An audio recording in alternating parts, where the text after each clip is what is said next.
doesn't care about you. That's why you need a medical emergency kit. It contains life-saving medications like ivermectin, Z-Pak, and antibiotics. Stock them before they block them. This is a special report. Knowing how to invest your money is harder than ever before. Dealing with stock market volatility, record debt, and terrorist attacks requires new thinking. At U.S. Asset Management, we can help you see the world more clearly so that you can move beyond the chaos and invest with confidence. Call us, visit us online, or drop by our office. U.S. Asset Management, helping you make better decisions with your money.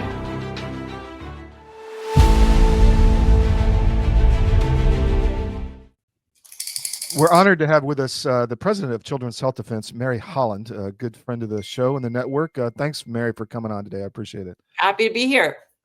So I wanted to reach out to you because there's a lot of stuff in the press. He's going. Kennedy RFK is going after a lot of the dyes in the food, the additives, the things that are really poisoning Americans. There's some issues on the vaccines. I just wanted to ask you about that, but let's talk about the food first. Where do you see the progress being made right now, or do you? Well, I'm really excited. I'm not there today, but Secretary Kennedy is with the commissioner of the FDA, Marty Makary, to get rid of, as I understand it, 8 petroleum-based food dyes that are in the American food supply. So this is made out of oil. Like, why are we eating? They're engine lubricants, right? Yeah, they're engine lubricants at best, and they've been in our food supply for decades. They're not in the food supply in Europe. It's an outrage that these things are still here. We know they're carcinogenic.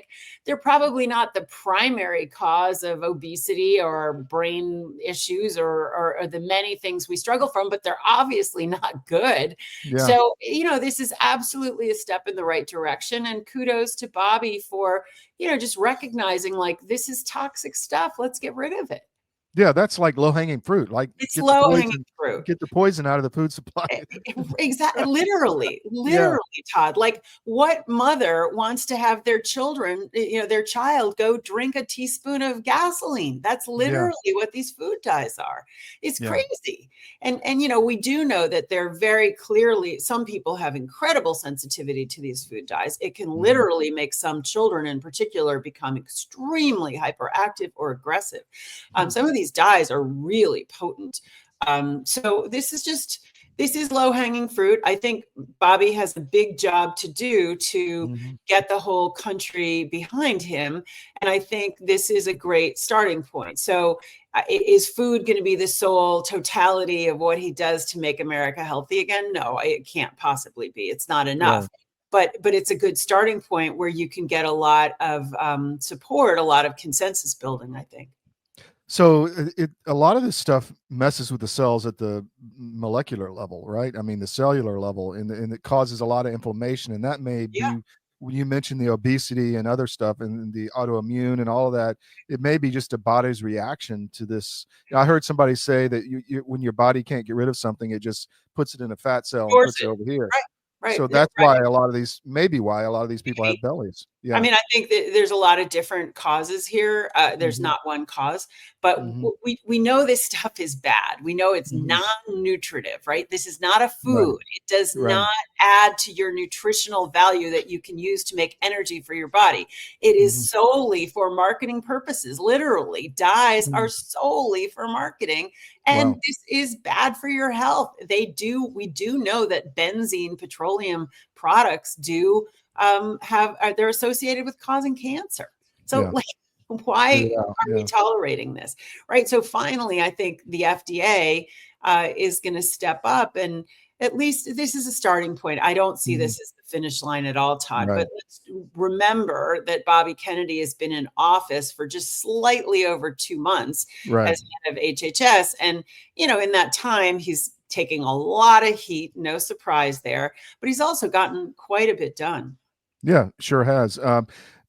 We noticed in Georgia and in other states that once he got in and it was seen that he was going to be there, all of a sudden in Georgia they came out, we got to do tort reform and start giving waivers to these foreign countries like China and Bayer for all these pesticides and all this stuff. Even if you put it in or you don't put it in the label now in Georgia, you still can't sue.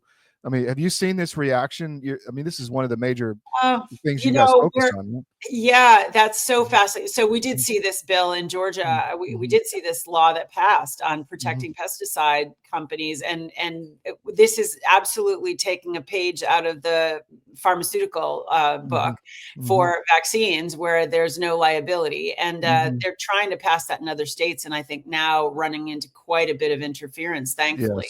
Yes. But I think, Bobby Kennedy's detractors are largely, big pharma, big ag, who see that, change is coming, and it is going to interfere with their profits. And so there's no real surprise there, Todd. I don't think Bobby's in the slightest bit surprised. And it's definitely not going to deter him. And it's interesting to me, I'm not in DC today at this news press briefing, but, he met with the heads of all of these big food companies a couple of weeks ago, right? General Foods, General Mills, Kellogg. I think that he's trying to sort of, give them some nudge them. Notice and comment. Tell us what you want us to know, but we're moving forward. So that is one of the big areas CHD has worked on is glyphosates and all that stuff, poisons in the food supply and in your environment. Have you seen any progress on that in the recent period? Well, I think one of the biggest places where we've seen real progress is with fluoridation of the water. So it's so interesting. Again, I'm seeing this pushback, and I read some op-ed in the New York Times the other day of like, oh my God, now children's teeth are going to rot. No, actually, Europe has basically never fluoridated the water. They have no differences in level of cavities for children or for adults. So no, clearly our teeth are not going to rot because we're taking a poison industrial byproduct out of the water supply. So on that, I think Bobby Kennedy doesn't have the authority to mandate that in any way, but he went to go meet with Utah, with the governor, which is the first state to take out fluoride at a state level. And I think he's been supporting that and writing about it and speaking about it. I think that he doesn't have oversight over the Department of Agriculture. He doesn't have oversight over the Environmental Protection Agency. So there's definitely lanes that he has to walk through. He's head of HHS, which is a huge bureaucracy. And one of the first things he's done in these first 2 months is to say, we're going to streamline these agencies. We've got 27. We're going to cut it down to something like 15. We're going to create a new sub-agency called the Administration for Healthy America, AHA, which is really going to look at how to end the chronic disease epidemic. I mean, our NIH in particular and CDC have been so focused on infectious disease. We have 300 million plus people in this country, and yet we really don't have deaths from infectious disease. All the deaths, 90% of the budget is on chronic disease, and there's very little attention to that. Not none, but very little. He's also involved in sort of cutting out things that I think were not good. And so he has reduced the staffing by, I think, 10,000 jobs, and cutting programs where they, I'm sure some of the things will be regrettable, as I think he has said, but I think many of them are things that really, aren't realistically under the mandate of Health and Human Services. So anyway, I think he's pushing forward. I saw a reaction, I think it was from Bayer, and they said, well, if you take away, our ability, or you take away our if you give us liability for these chemicals, then we could go out of business. And people were like, hello. Hello. I mean, that's exactly it. It's like, well, maybe there's something wrong with your product.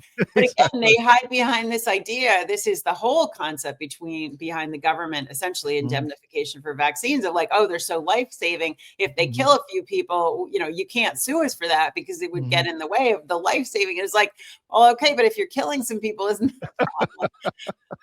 The logic of all of this, Todd, is it really is kind of an incredible logic, right? It really is an incredible logic. And when you think about it, even in the ag space and the glyphosate, literally the farmers who don't put glyphosate on their crops, the organic farmers, if it drifts onto their crop, they have no cause of action against the glyphosate people. I mean, we work with a very tilted playing field right now. So that's obviously progress in those areas. What about the vaccine issue?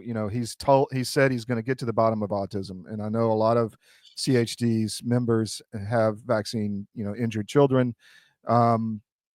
That's a great thing. We need to get to the bottom of autism. But what about, I think he mentioned that mRNA vaccines are the best way to fight the measles epidemic. Do you agree with that, or am I misquoting that? That's not quite what he said. He said that the best way, he said the most effective prevention for measles is the measles, mumps, rubella vaccine, MMR, which is been on the schedule since they all came in the 60s. So it's been on the schedule for a long time.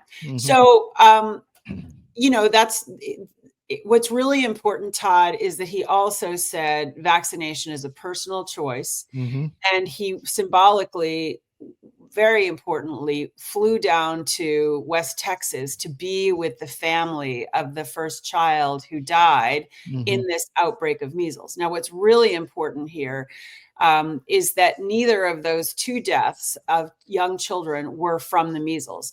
They were from pneumonia. One was an after effect of, was a progression poorly treated by the hospital of the pneumonia. That's the first. Dr. Corey was all over that, right? Yes, we had Dr. Corey look at the medical records, Dr. Suzanne Humphreys look at the records, Dr. Ben Edwards look at the records, and also our chief science officer, Brian Hooker. The second child actually had pre-existing really serious respiratory issues that were really poorly treated.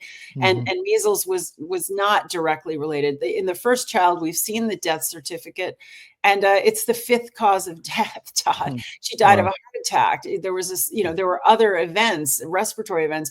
It was not, neither of these children died from measles. But Bobby Kennedy is correct that right now, the most effective way to prevent measles is with a shot that is against 3 diseases. Now that's really, to me, inexcusable. If the government really wants people to take a shot to prevent measles, well, then have a measles shot. Don't have an MMR shot that's at least tripling, and we know it's more than tripling, the risks associated with this shot. That's a monopoly by Merck that is inexcusable that we don't have that. There's been a lot of problems with that shot over the years. Oh, it is the shot that injured my son. It is the shot that injured Polly's son. It has injured thousands and thousands, tens of thousands of people. It can cause inflammation, and particular brain inflammation, which can then lead to the symptoms of autism. That's indisputable. So I am, what he said is it prevents measles. Now, many people at this point, I'm old enough, Todd, I had measles. Measles, if you go back and look at the Brady Bunch, episode, it's like, oh, yeah, that's great. We played that before. Stay home and have ice cream. Measles historically is not a serious childhood illness. It does seem to be more severe in Texas right now, Todd, and it's very strange. We don't have an index case, and the Department of Health of Texas has not typed this particular strain. So there's some weird things going on with this outbreak. But measles is historically not a dangerous childhood disease. On the contrary, it's something that where their kids leap milestones in their development when they have one of these illnesses. And then it does, in some sense, there's good scientific literature that does prevent them. It builds their immune system. It trains the immune system.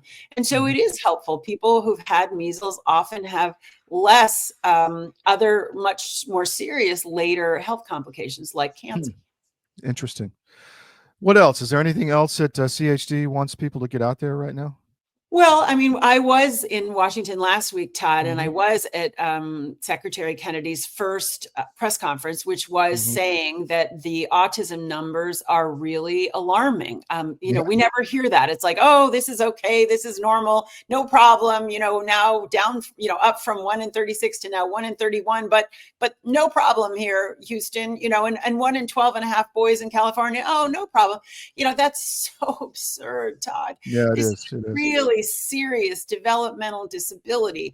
And yes, there are some people who categorize themselves as on the autism spectrum who are very high functioning, who can hold down jobs, who can have productive lives, but they're a minority. Todd, they're a minority. 2/3 of people with that ASD diagnosis, which is a horrible diagnosis. That's a whole separate story. But 2/3 of people are very seriously impacted. Most of them will not hold jobs. Most of them have very hard lives with lots of comorbid conditions like seizures, like obsessive compulsive disorder, like very severe anxiety, like serious gastrointestinal problems. They're very serious comorbidities. And about 1/3 of the people have what's now being designated as profound autism, which often usually means they literally can't speak. Just think about what your life would be like, Todd. Your livelihood is speaking. Think about what your life would be like if you could not speak to the people closest to you. It's like literally these people, many of whom now are being able to communicate with us through remarkable technologies of spelling, because this is apraxia that they have. It's not that they don't think, it's just they can't use these muscles. But it's like being in solitary confinement for decades. We have so much to learn from those children, but we've got to stop creating this suffering for people. And the denial that we see from Autism Speaks and from the Autism Self-Advocacy Network and from Senator Warren and others is appalling. We have a really serious problem health-wise that could bankrupt this country. And as Bobby said, it's absolutely a canard that this is all better diagnosing. That's just a ridiculous. It's so ridiculous. It's astonishing that these people have gotten away with this for decades. It's horrifying. My son is already in his late 20s, and I've been dealing with this gaslighting nonsense for over 20 years. It's appalling. And I'm so grateful, as so many people are in the autism world, that Bobby Kennedy is finally saying, yeah, we're going to get to the bottom of this. We're enough. Do you think he'll be successful in that? Yes, I absolutely think he's going to be successful.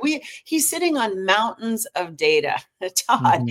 Between Medicaid and Medicare and the vaccine safety data link and vSafe from the COVID shots, he is sitting on mountains of information, and he has some good artificial intelligence experts there who can help sift through this data, and he will come back at least with the beginning answers. There is, as he said at that press conference last week, Todd, there is a not enormous subset of the environmental causes that could cause a rise that is 4 times more prevalent in boys than in girls, from 1 in 10,000 in the 1980s to 1 in 31 today. And that's 2022 data in 8-year-olds. So we know the real rate is much higher than 1 in 31. That's amazing. Now at 4. I didn't know anybody who was autistic when I was a kid. Yeah, there were no kids, Todd. There were no kids who were autistic when you and I were growing up. They didn't exist. So we have got to stop this. This is not a genetic condition. Bobby Kennedy called that out loud and clear. This is not about better diagnosing. There's a real problem, and it is really harming our country, and we've got to stop. Is it just about money? Last question. Or is there some other, national security? I think that's a really interesting question, Todd. I think it's about more than money, but certainly money is how, what makes the world go around. So there's billions of dollars. There is now an autism industry. It is pharmaceuticals. It is doctors. It is speech therapists. It is special ed. So that's part of it. It's part of it. But I have a feeling it's not the whole story. Mary, thank you very much. Really appreciate your time. I know you're busy. So take care. Thanks, Todd. Take care.